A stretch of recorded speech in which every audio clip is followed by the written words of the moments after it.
하나님의 말씀은 마태복음 13장 18절부터 23절 말씀입니다. 개역개정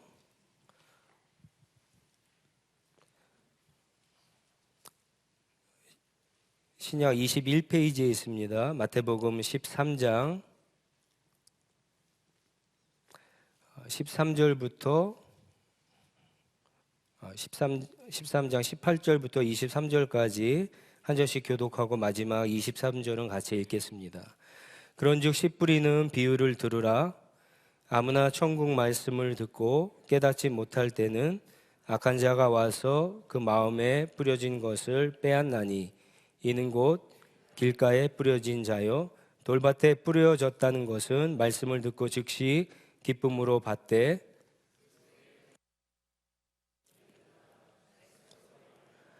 환난이나 박해가 일어날 때에는 곧 넘어지는 자요 가시떨기에 뿌려졌다는 것은 말씀을 들으나 세상의 염려와 재물의 유혹에 말씀이 막혀 결실하지 못하는 자요 좋은 땅에 뿌려졌다는 것은 말씀을 듣고 깨닫는 자니 결실하여 어떤 것은 100배, 어떤 것은 60배, 어떤 것은 30배가 되느니라 하시더라. 아멘. 혹시 다음 달 2월 9일이 무슨 날인지 아십니까? 2월 9일이 무슨 날인지 아십니까? 제92회 아카데미 시상식입니다. 제가 원래 영화는 좋아하지만 시상식은 별로 관심이 없는데 여러분들 아마 뉴스 들으셨을 거예요. 한국 최초로 봉준호 감독이 만든 기생충 패러사이트가 6개 부분에 무려 6개 부분에 노미네이트가 되었습니다. 얼마 전에 끝난 골든 글러브 시상식에서는 외국어 영화상을 수상해서 아카데미 상에서도 아마 거의 모든 아마 뉴스가 전문가들이 상 하나 이상은 탈 거라고 그렇게 이야기하는 것 같습니다. 관심이 있어서 기사를 쭉 찾아봤더니요, 봉준호 감독이 골든글러브에서 아주 인상적인 소감을 했던 것을 읽었습니다. 자막의 장벽, 그 2cm의 장벽을 뛰어넘으면 우리는 훨씬 더 많은 영화를 즐길 수 있습니다.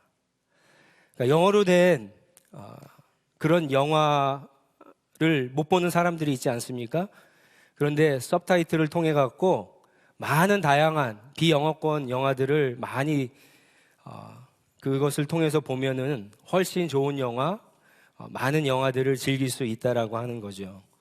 우리의 신앙도 마찬가지입니다. 하나님을 진리를 찾아가는 여정, 저니에서 방해물들이 있다라고 하는 사실을 우리가 잘 알고 가면 우리는 훨씬 더 쉽게 목적지에 도착할 수 있고 풍성한 삶을 살아갈 수 있습니다. 이 시간에는 풍성한 삶으로의 초대 1장에 나오는 몇 가지 방해물들을 중심으로 말씀을 나누면서 우리가 신앙이 잘 성장하지 않지 않습니까? 왜 그런가? 나에겐 어떤 방해물이 있는가? 도대체 내가 넘어야 될 방해물이 무엇인가? 그것을 한번 점검해보고 그것을 하나님의 은혜로 극복할 수 있는 그런 은혜가 있기를 바랍니다. 첫 번째 방해물은요, 자기중심적인 신앙입니다. 자기중심적인 신앙. 책에는 나오지 않습니다. 제가 그 세 가지의 이야기들을 묶어서 하나로 만든 겁니다. 사람마다 기독교에 들어오는 문이 분명히 다릅니다. 어떤 사람은 태어나면서부터 유아 세례를 받고 기독교에 들어오는 사람이 있습니다. 이 책에서는 흔히 날 때부터 십자가를 물고 태어났다 그렇게 표현하죠. 우리는 모태신앙인이라고 그렇게 부릅니다. 기독교를 문화적으로 생활의 일부로 라이프 스타일로 받아들인 사람입니다. 혹시 여러분 가운데 모태신앙인 계신가요? 한번 손을 들어보세요. 자기가 모태신앙인 분. 저도 모태신앙인입니다. 생각보다 별로 없으시네요. 창피해서 그러나요? 아마 교회 안에 모태신앙에 들어오는 사람들이 있습니다. 심각한 병이 걸렸는데 기적적으로 치유가 되거나 어떤 사업의 실패로 혹은 인간관계의 어떤 끊어짐, 이별, 죽음 이런 어려운 상황 속에서 자신의 한계를 경험하고 하나님을 만나서 진짜 하나님이 계시는구나 라고 해서 이제 신앙생활을 시작하게 된 경우입니다. 혹시 여러분 가운데 이런 분들 계신가요? 한번 이렇게 들어보시겠어요? 하나님을 아주 특별한 경험을 통해서 만나서 신앙생활 하게 됐다. 그런 분들이 계십니다. 그리고 또 모태신앙은 아닌데 또 이런 특별한 영적인 경험도 없는데 어느 날 갑자기 이런 생각이 드는 거예요. 도대체 산다는 것이 무엇인가? 도대체 왜 사는 거지? 어떻게 사는 것이 잘 사는 것과 의미 있는 삶일까? 가치 있는 삶일까? 사람이 죽으면 그것이 끝인가? 죽음 이후에 과연 무엇이 있을까? 이런 질문들을 하다가 기독교에 들어온 분들이 계십니다. 제가 아는 목사님은요, 대학교 때 경영학을 전공하셨어요. 근데 하루는 수업을 끝나고 날씨가 굉장히 좋은 날이었는데 집으로 이제 가려고 하는데 그 대학교 캠퍼스 안에 잔디밭에 학생들이 이렇게 둘러 앉아갖고 진지하게 기도하는 모습을 보게 됩니다. 문득 기독교 서클이죠. 문득 저 사람들이 저렇게 열심히 진지하게 기도하는 모습을 보면서 기독교에 대한 관심이 생기셨어요. 그래서 그 길로 즉시 기독교 서점에 가서 가장 두꺼운 책을 골라갖고 내가 오늘부터 진짜 기독교가 진리인가 알아보겠다라고 해서 골라서 그것을 읽다가 회심을 했다라고 간증을 드린 적이 있습니다. 제가 그분의 간증을 잊어먹지 않는 것이 그분이 그때 골랐던 책이 루이스 벌코프라고 하는 사람이 쓴 조직신학 책이에요. 한 이 정도 두꺼운 책이에요. 제가 여러분들에게 보여드리려고 꺼내놨다가 깜빡 잊고 가져오질 못했어요. 여러분, 이 책은 지금도 장로교 계통의 신학대학원에서 조직신학 시스테메릭 테올로지라고 하는 과목의 텍스트로 쓰이는 책입니다. 신학생들도 읽기 어려운 그런 책인데 기독교를 전혀 알지 못하는 사람이 이 책을 읽다가 진리를 탐구하다가 하나님을 만난 겁니다. 이 밖에도 여러 가지 문으로 교회 안에 들어오시는 분들이 있습니다. 근데 주로 이 세 가지 문을 통해서 들어오십니다.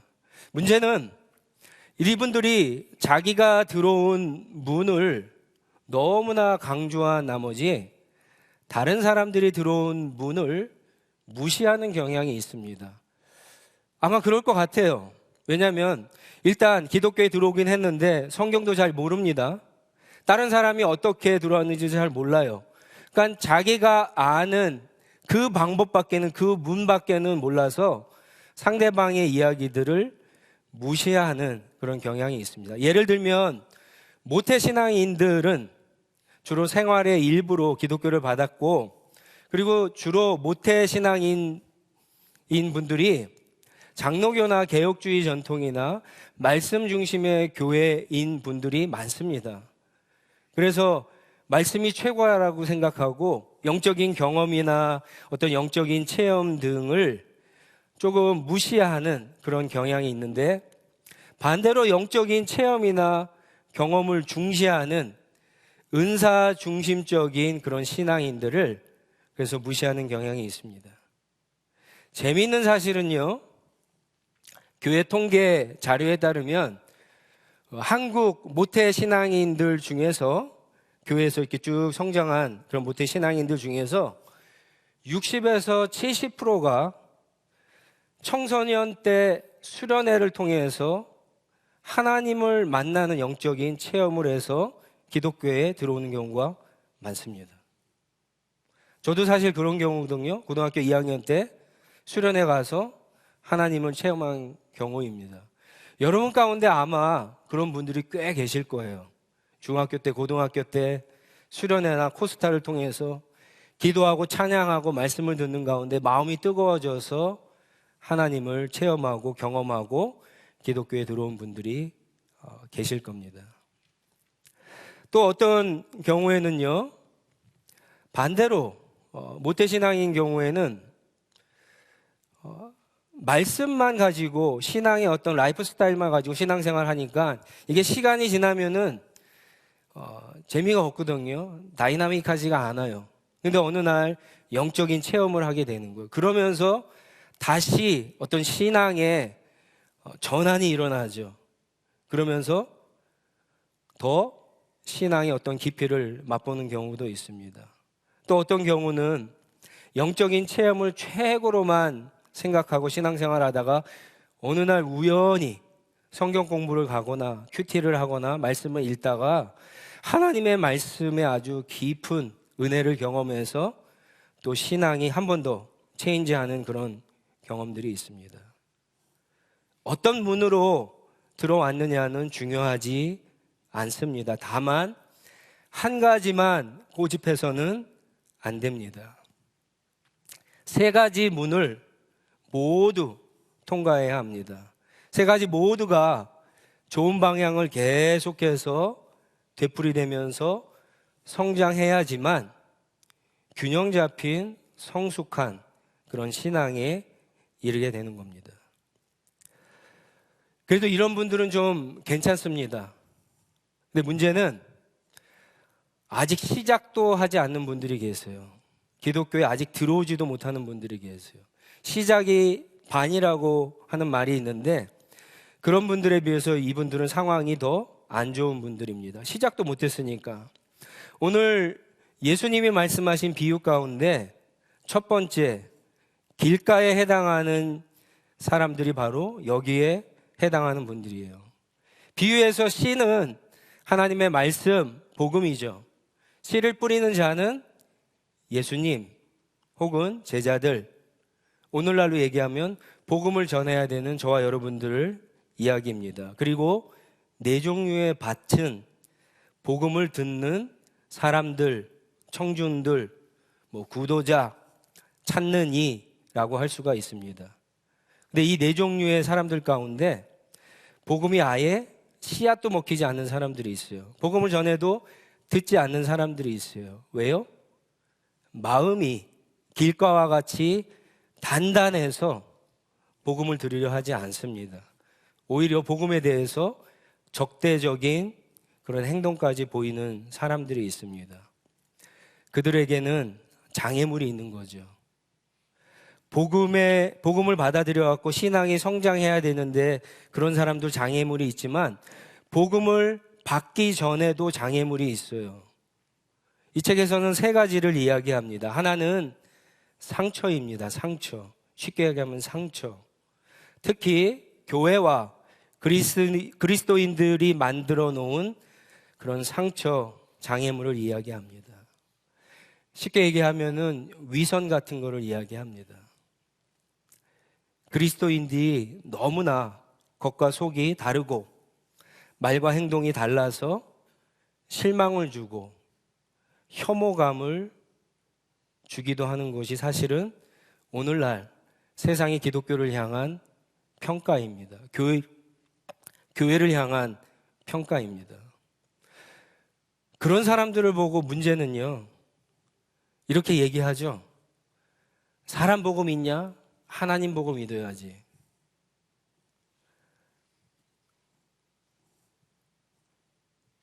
너무 말을 쉽게 하는 거예요. 틀린 말은 아니죠. 그러나 해서도 안 되는 말입니다. 해서는 되는 사람들이 있고 안 되는 사람들이 있어요. 이런 사람들한테 이런 말을 해서는 절대로 안 됩니다. 우리 지난 시간에도 살펴보았지만 복음 전파가 어떻게 된다고 우리 사도행전을 쭉 보면서 두 가지 요소가 있었죠. 하나는 복음에 대한 어느 정도 이해가 있어야 돼요. 그리고 그 복음을 실제로 경험해서 새롭게 변화되어 가는 사람들을 통해서 복음이 전파되는 겁니다. 복음을 통해서 변화되는데 완벽해야 된다라고 하는 말이 아닙니다. 복음을 따라서 진짜 진실하게 살려고 하는 모습이 조금이라도 일상에서, 삶에서 묻어 나오는 것이 꼭 필요합니다. 그랬을 때 하나님 보고 믿으라 라고 하는 말이 할 수가 있는 거죠. 그런 우리의 모습을 보면서 어떻게 그렇게 믿습니까? 라고 했을 때 하나님 보고 믿습니다. 그렇게 말을 할 수가 있는 겁니다. 그 대답은 그때 해주는 겁니다. 기독교 안에는, 교회 안에는, 성도들 가운데는 분명히, 죄송합니다, 이런 표현을 써서, 쓰레기들이 있어요. 저와 여러분들도 쓰레기였고 여전히 그럴지도 모릅니다. 그런데 쓰레기도 분류가 있죠. 여러분 갈베지 날에 버려보시면 아셨겠지만 썩어지지 않는, 없어지지 않는 쓰레기가 있어요. 최소한 그 정도는 되지 않아야 되지 않겠습니까?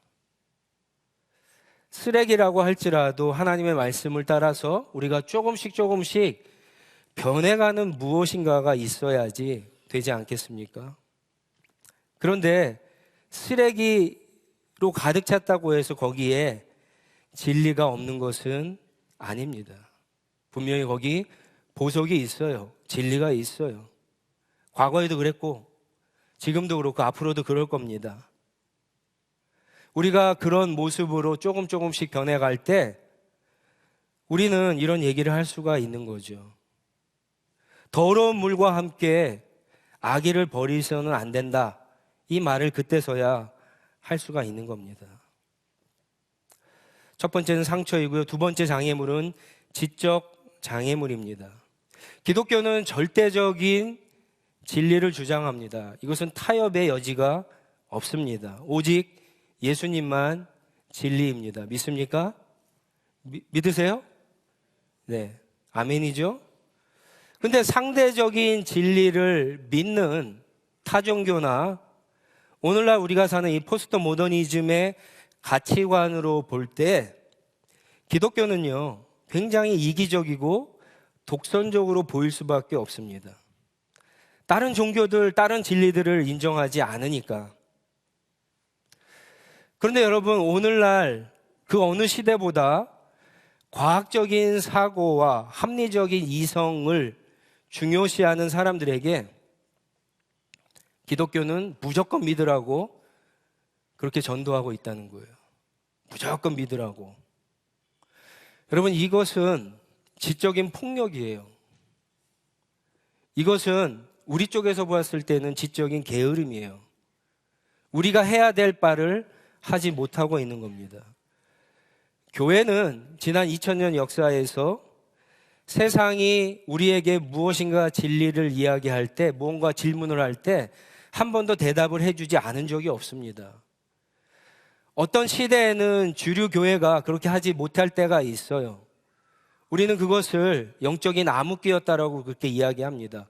그렇지만 최소한 예수 그리스도를 주인으로 믿고 그나마 어떤 변두리에서 열심히 신앙생활하는 사람들은 끊임없이 세상의 질문에 솔직하게 진실하게 대답을 해왔습니다.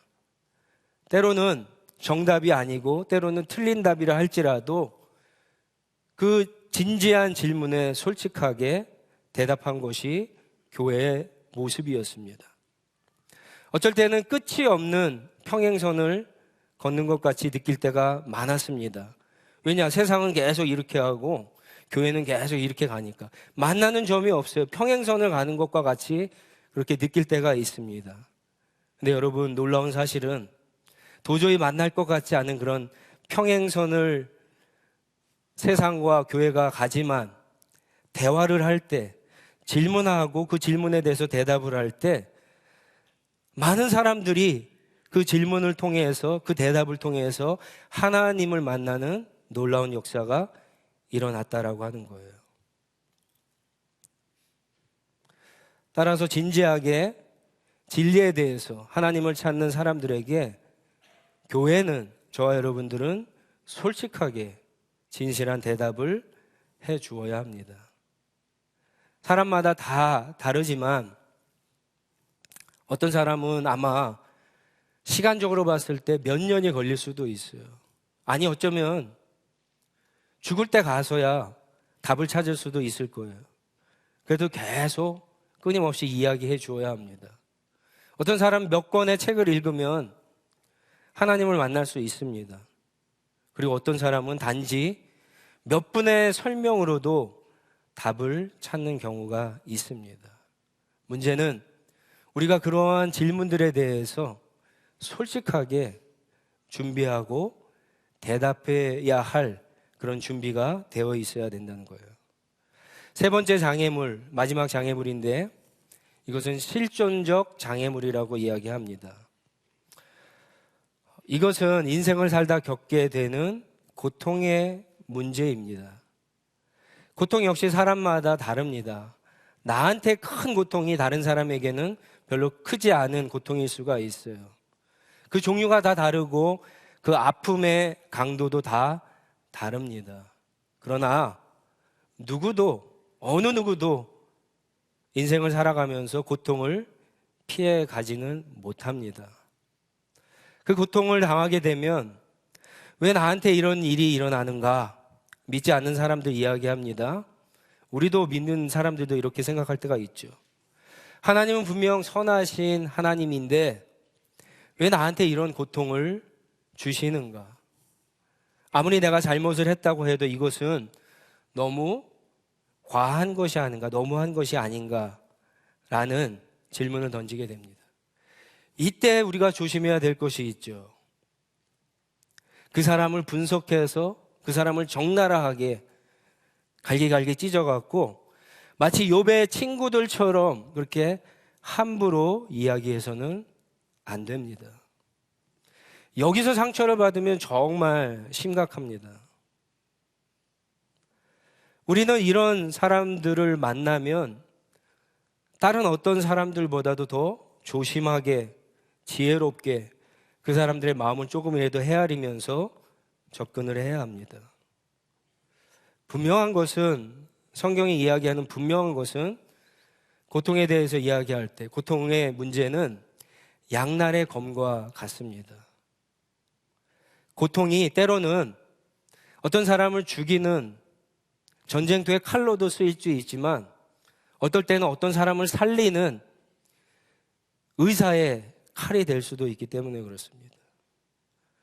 그래서 고통을 통해서 하나님을 완전히 떠나기도 하고요. 오히려 고통을 통해서 하나님을 깊이 만나는 그러한 일들도 일어나는 겁니다.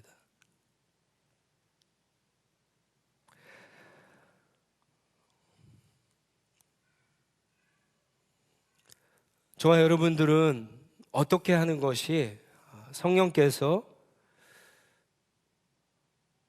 사용하시는 선한 도구가 될 수 있는가, 이것을 고민해 봐야 합니다.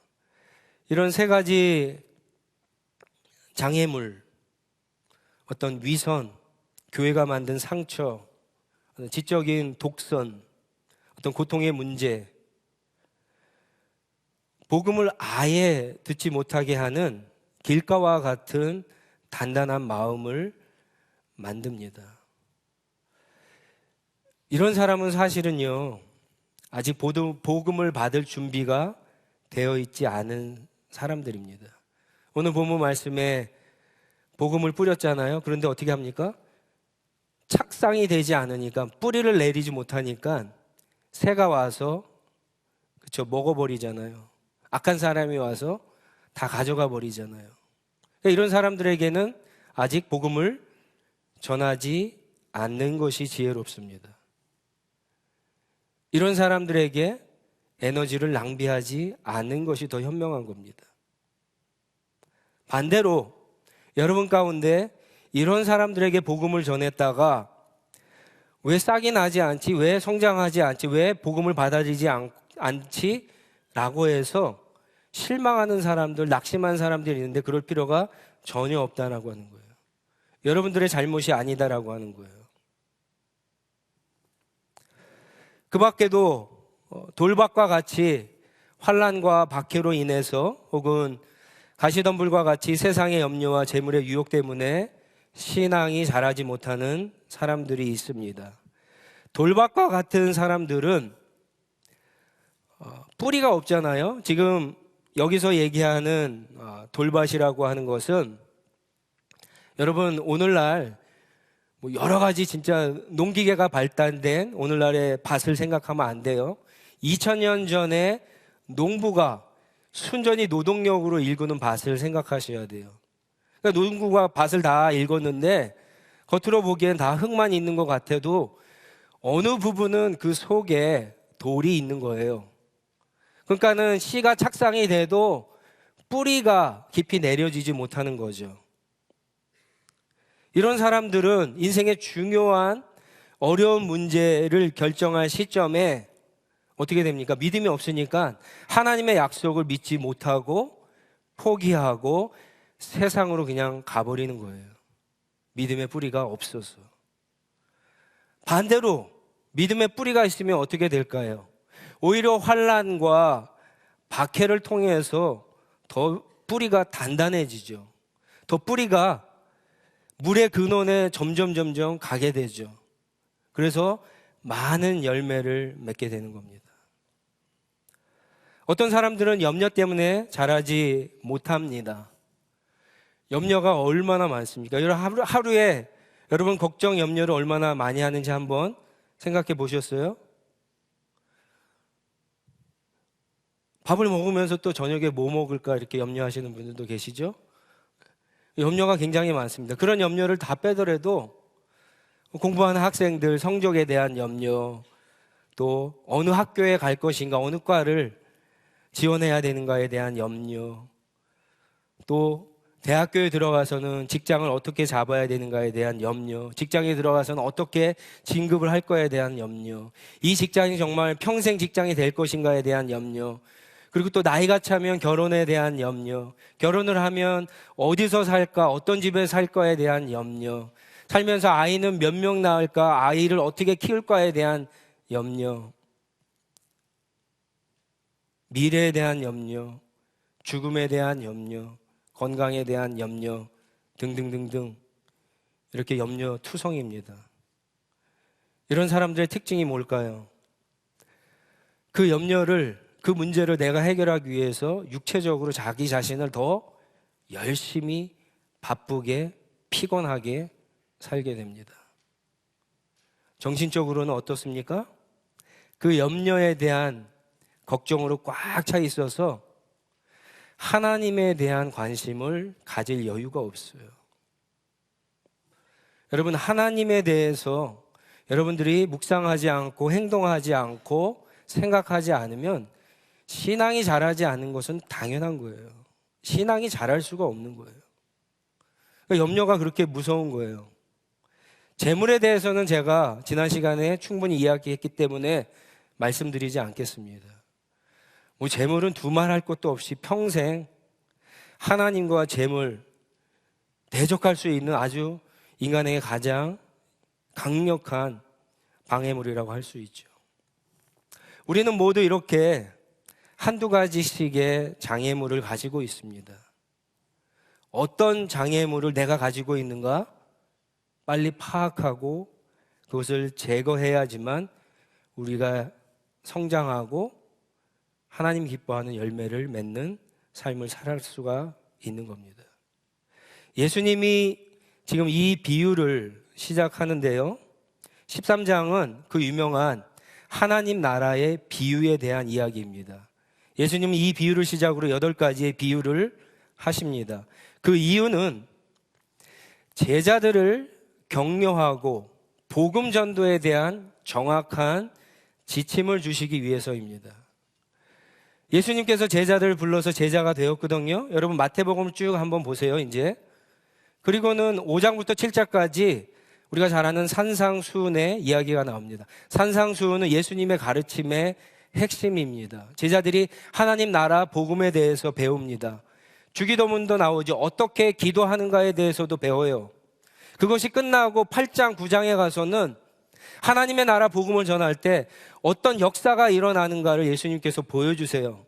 클라이막스가 9장에 나오는 야이로의 죽은 딸을 갖다가 살리시는 기적이었어요. 그리고는 10장 1절에 제자들을 전도 여행을 보냅니다. 파송을 해요. 권능을 주고 모든 병들을 치료할 수 있는 능력 줘서 보냅니다. 그런데 11장, 12장을 읽어보시면 결과가 별로 좋지 않았던 것 같아요. 이들이 거절을 당하고 외면을 당하고 오해를 당합니다. 11장 20절에는 예수님이 그래서 어떤 도시들을 향해서 심판을 선언하세요. 복음을 받아들이지 않는 도시들을 향해서. 12장 22절, 13장 바로 전에는 무슨 사건이 일어납니까? 예수님의 능력을 귀신의 왕 바알세불과 한편이라고 하는 그런 오해를 받게 됩니다. 제자들이 생각했어요. 왜 예수님이 메시아인데, 왜 하나님 나라 복음이 진짜인데 사람들이 이 복음을 거절할까? 혼란스러웠습니다. 이것을 아시는 예수님께서 이 비유를 통해서 13장 이 비유를 통해서 그 일을 설명해 주시는 겁니다. 결국 제자들에게 하시는 말씀이 이거예요. 실망하거나 낙심하지 말라는 거예요. 그리고 복음이 꼭 필요한 곳에 뿌리라고 하는 말씀이에요. 너희의 에너지를 엉뚱한 곳에 낭비하지 말라고 하는 메시지가 이 안에 담겨 있습니다. 오히려 내가 가진 장애물이 무엇인가 잘 파악하고 내가 복음을 전해야 하는 그 사람들을 잘 파악해서 복음을 전하라고 하는 말씀입니다.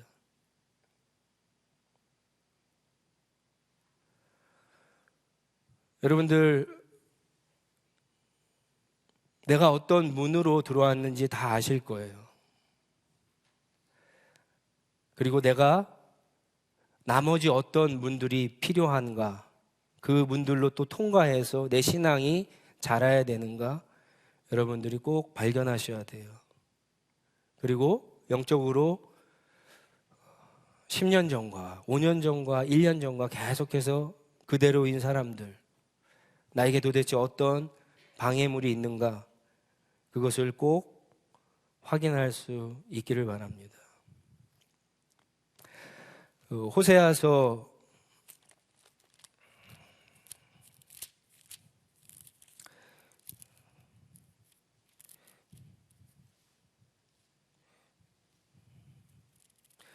'호세아서의 말씀에 보면은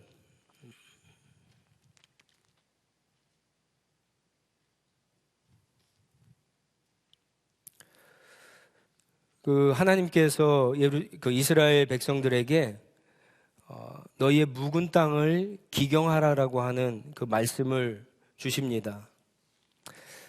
그리고 너희가 너희의 그 묵은 땅, 너희의 마음, 너희 영혼의 상태를 다 바꾸어 버리면 내가 그때부터 비를 내리겠다라고 하는 그 약속을 주시는데, 사실은 우리가 어떤 장애물이 있는가 그것을 깨닫고 그 장애물들을 제거해야지만 우리가 좋은 땅이 돼서 그때부터 하나님이 우리에게 주시는 말씀의 열매가 맺어질 수 있는 겁니다. 저와 여러분들, 우리 사랑하는 성도 여러분 모두가 나에게 가지고 있는 장애물인가 무엇인가 분명히 발견해서 그것을 내가 없앨 수는 없어요.